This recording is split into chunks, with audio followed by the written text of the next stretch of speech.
কথাটো হৈছে যে আপোনালোকে জানে যে 2021 চনত ডক্টৰ হিমন্ত বিশ্ব শৰ্মা নেতৃত্বাধীন চৰকাৰখন আহিছিলে আৰু আহাৰ পৰৱৰ্তী সময়ত 2022 চনৰ 2 এপ্ৰিলত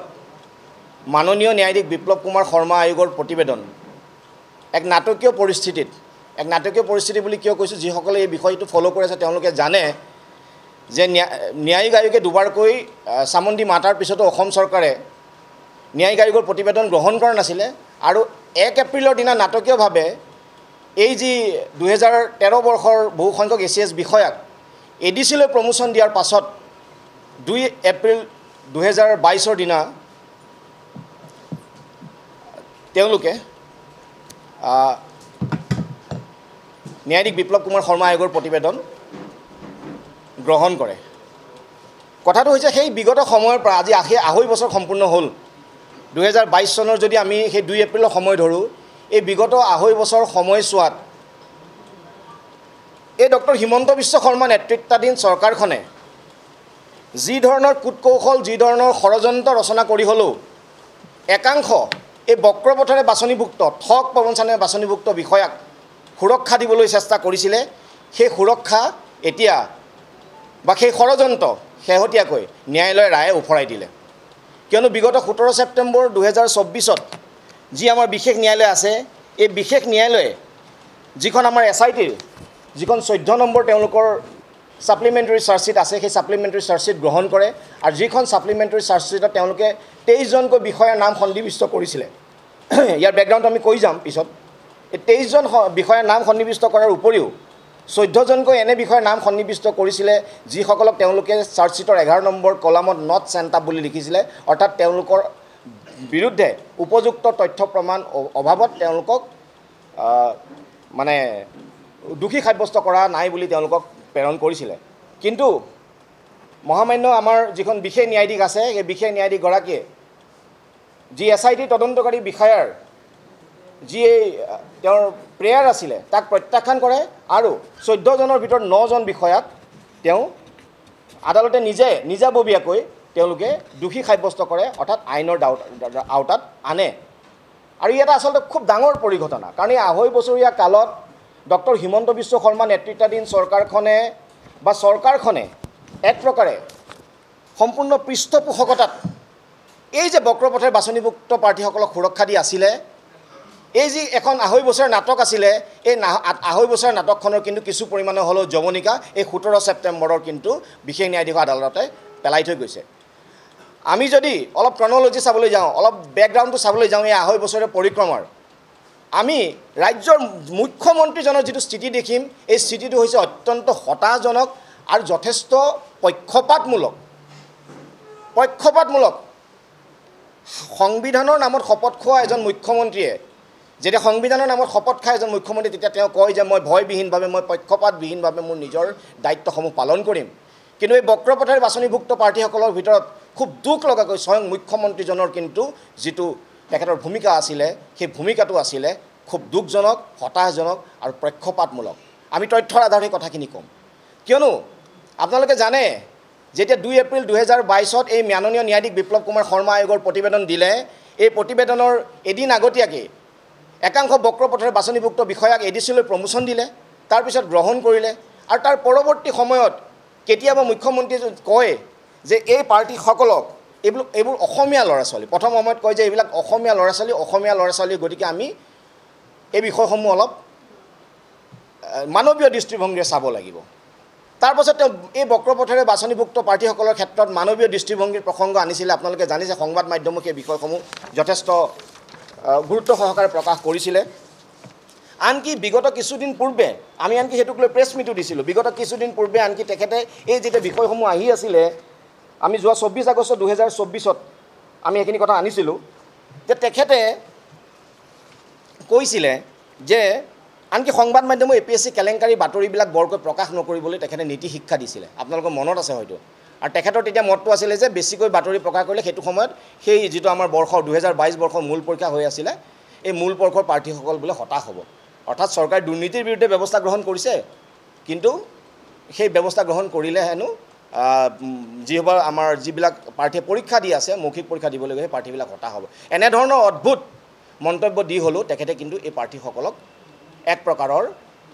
প্ৰত্যক্ষ বা পৰোক্ষভাৱে কিন্তু উদ্ধাৰৰ চেষ্টা চলাইছিল বুলি আমি ভাবোঁ। আৰু এই যি বস্তুটো, এই যিটো যে আমি কথাটো কৈ আছোঁ পক্ষপাতমূলক, হতাশাজনক, এই কথাটো খুব জল পটকৈ আৰু নজিৰবিহীন, ভাৰতৰ হয়তো অন্য ৰাজ্যৰ ইতিহাসত বা ভাৰতৰ ইতিহাসত হয়তো প্ৰথমবাৰৰ কাৰণে এটা ঘটনা ঘটিছিলে, এক নজিৰবিহীন ঘটনা, য'ত মুখ্যমন্ত্ৰীজনে আহি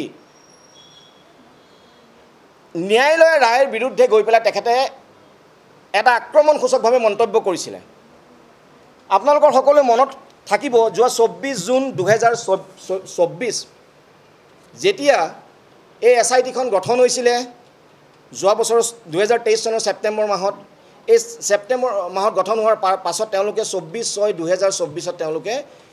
এখন কম্প্ৰিহেনচিভ চাৰ্জশ্বিট দিবলৈ আহিলে। আৰু সেই কম্প্ৰিহেনচিভ চাৰ্জশ্বিটখন দেখি সেই সময়ৰ যিজন বিশেষ ন্যায়াধীশ আছিলে, বিশেষ ন্যায়াধীশজনৰ মানে চকু কপালত উঠে, কিয়নো তেওঁ দেখিছে যে একাংশ বক্ৰপথেৰে বাছনিভুক্ত প্ৰাৰ্থীক নম্বৰ কি কৰা গৈছিলে, 107ৰ পৰা 187লৈকে, 69ৰ পৰা 129লৈকে,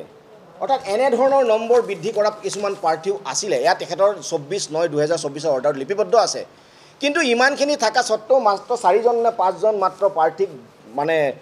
অভিযোগনামাত নাম সন্নিৱিষ্ট কৰি বাকী সকলো বিষয়ৰ বিৰুদ্ধে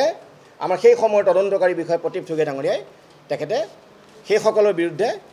মানে প্ৰচিকিউটেবল কোনো এভিডেন্স নাই বুলি কৈ সেইসকলক দুখমুক্ত, সেইসকলৰ বিৰুদ্ধে কোনো ধৰণৰ অভিযোগনামাত উল্লেখ নকৰিলে। আনহাতে আদালতে যেতিয়া তেখেতক সুধিলে যে এইসকল বিষয়া, যিসকল বিষয়াক আপুনি 41A CRPC দি মাতিছিলে, যিসকল বিষয়াক বিৰুদ্ধে যিটো আমাৰ কেছ ডায়েৰীত ইমান ডাঙৰ তথ্য আছে, এইখিনি থকাৰ পাছতো আপুনি এই প্ৰাৰ্থীসকলৰ বিৰুদ্ধে অভিযোগনামাত একো তথ্য কিহৰ কাৰণে আপুনি নকৰিলে? তেতিয়া তদন্তকাৰী বিষয়াজনে ক'লে যে আমি এই যিসকল প্ৰাৰ্থী, যিসকলৰ আমি আখুৱা কিছুমান পাইছোঁ, সেইসকলক আমি যিটো ডিপাৰ্টমেণ্টেল প্ৰচিডিঙৰ কাৰণে পঠাইছোঁ। আৰু তেতিয়া এই 24/6/2024 ৰায়টোত এই বিশেষ ন্যায়াধীশগৰাকীয়ে উল্লেখ কৰিছে যে এই যিটো তেখেতৰ স্থিতি আছিলে, এইটো ছেল্ফ কণ্ট্ৰডিক্টৰী আছে। এটা সময়ত তুমি কৈ আছা যে প্ৰচিকিউটেবল এভিডেন্স নাই, অৰ্থাৎ বিচাৰযোগ্য কোনো ধাৰা নাই, আৰু আনহাতে তুমি কৈছা যে তেওঁলোকে এনেকুৱা ভুল কৰিছে, তেওঁলোকক মানে ডিপাৰ্টমেণ্টেল প্ৰচিডিং পৰ্যন্ত হ'ব পাৰে। গতিকে এই গোটেই স্ববিৰোধী এটা তেওঁৰ মন্তব্য আছিলে, আৰু এই গোটেইখিনিক লৈ যথেষ্ট ক্ষুণ্ণ হৈছিলে। আৰু সেইকাৰণে মহামান্য সেই বিশেষ ন্যায়াধীশজনে যোৱা 24 জুন 2024 তদন্তকাৰী বিষয়াক খুব এটা তেখেতে ষ্ট্ৰং অৰ্ডাৰ কৰিছিলে, আৰু তেখেতে কৈছিলে যে সুপ্ৰিম কোৰ্টৰ যিটো SC মেহতা জাজমেণ্ট আছে, য'ত তদন্তকাৰী বিষয়াই যদি তেনেধৰণৰ কোনো দোষী থকা যেন প্ৰাৰ্থীৰ বিৰুদ্ধে তেওঁ অভিযোগনামা নিদিয়েও, তেতিয়াও CRPCৰ যিটো 173(8)ৰ আণ্ডাৰত তেখেতক পুনৰ মানে চাৰ্জশ্বিট দিবৰ কাৰণে ক'ব পাৰে আদালতে। আৰু সুপ্ৰিম কোৰ্টৰ MC মেহতা ৰায়ৰ ওপৰত ভিত্তি কৰি পেলাই কৈছিলে, আৰু লগতে কৈছিলে যে অতি শীঘ্ৰে SITৰ মুৰব্বী মুন্না প্ৰসাদ ডাঙৰীয়াক লৈ তেখেতে ডাইৰেকশ্যন দি পেলাই কৈছিলে যে অতি শীঘ্ৰে এই যিজন তদন্তকাৰী বিষয়া আছে প্ৰতীক ঠুবেক আঁতৰোৱা, অপসাৰণ কৰাৰ কাৰণে নিৰ্দেশ দিছিলে। গতিকে অত্যন্ত তেখেতে এটা সবল, এটা ষ্ট্ৰং তেখেতে স্থিতি লৈছিলে। আৰু ক'বলৈ গ'লে SITখনে যে আচলতে এক প্ৰকাৰে যে সম্পূৰ্ণভাৱে বক্ৰপথেৰে বাছনিভুক্ত একাংশ প্ৰভাৱশালী বিষয়াক যে সুৰক্ষা দিবলৈ বিচাৰিছিলে, সেইসকলক যে ৰক্ষণাবেক্ষণ দিবৰ কাৰণে উঠি পৰি লাগিছিলে, তেওঁলোকে যে আচলতে দেখাক দেখি সেই মানুহখিনিক খালি মানে চামন দি মাতিছিলে, এই কথাবিলাক স্পষ্ট হৈ গৈছিলে।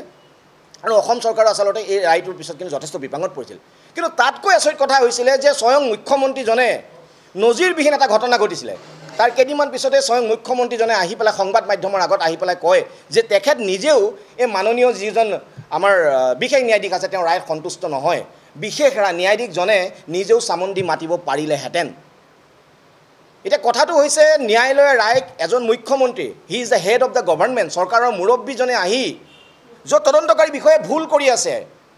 এই অৰ্ডাৰৰ পাতে কথাখিনি আছে, তেখেতে কিন্তু মুখ্যমন্ত্ৰীজন হৈ পেলাই তেখেতে সুৰক্ষা দিয়াৰ চেষ্টা কৰিছে। চাওক তেখেতৰ যে দায়িত্ব, তেখেতৰ যে যিটো ৰোল, তেখেতৰ যিটো ভূমিকা হতাশাজনক, দুখজনক, পক্ষপাতমূলক, আমি স্পষ্টকৈ কিয় ক'ব পৰা হৈছে, বিগত সময়ত তেখেতৰ যিখিনি কাণ্ড কাৰখানা হৈ আছে, তেখেতে যি ধৰণৰ মন্তব্য দি আছে, কেতিয়াবা মানৱীয়তাৰ কথা কয়, কেতিয়াবা অসমীয়া বুলি কয়। যেতিয়া এই পাৰ্থখিনি আহে, যেতিয়া মীন নগমৰ 200-300 ল'ৰা ছোৱালী চাকৰি গৈছিল, তেতিয়া তেওঁ অসমীয়া নাহে। যেতিয়া ASTC 600 ল'ৰা ছোৱালী চাকৰি খাই দিছিলে, তেতিয়া মুখ্যমন্ত্ৰীৰ মুখত অসমীয়া নাহে। কিন্তু যেতিয়া APSCৰ এই চুৰখিনি, এই ঠগ প্ৰবঞ্চকখিনি, যাৰ পাতে যাৰ কেছ ডায়েৰীৰ পদে লিখা আছে যে এইসকল মানুহে কেনেধৰণৰ প্ৰবঞ্চনাৰে বাছনিভুক্ত হৈছিল, এই মানুহখিনিক আজি 2.5 বছৰ ধৰি কিন্তু ৰাজ্যৰ মুখ্যমন্ত্ৰীজনৰ প্ৰত্যক্ষ হস্তক্ষেপত সুৰক্ষা প্ৰদান কৰি অহা গৈছে। আৰু এই কথাটো SITৰ যিটো তেওঁলোকৰ চাৰ্জশ্বিটত প্ৰমাণিত হৈছে। আৰু যেতিয়া এই ৰায় কৰিছিলে তেতিয়া মুখ্যমন্ত্ৰীজনে এনেধৰণৰ বক্তব্য দিছিলে আৰু মুখ্যমন্ত্ৰীজনে যিখিনি কথা কৈছে তাতো কিন্তু আইনী কথা আছে কাৰণ কোৰ্ট এখনৰ যিটো ৰায় হয় বিভিন্ন ন্যায়াধীশৰ ৰায়ৰ যিটো ধাৰণাটো বেলেগ বেলেগ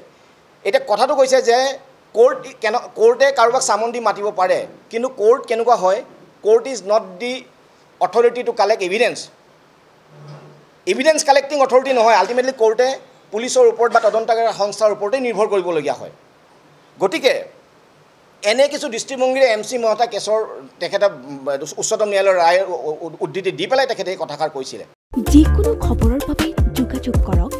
7099017330 অথবা 709901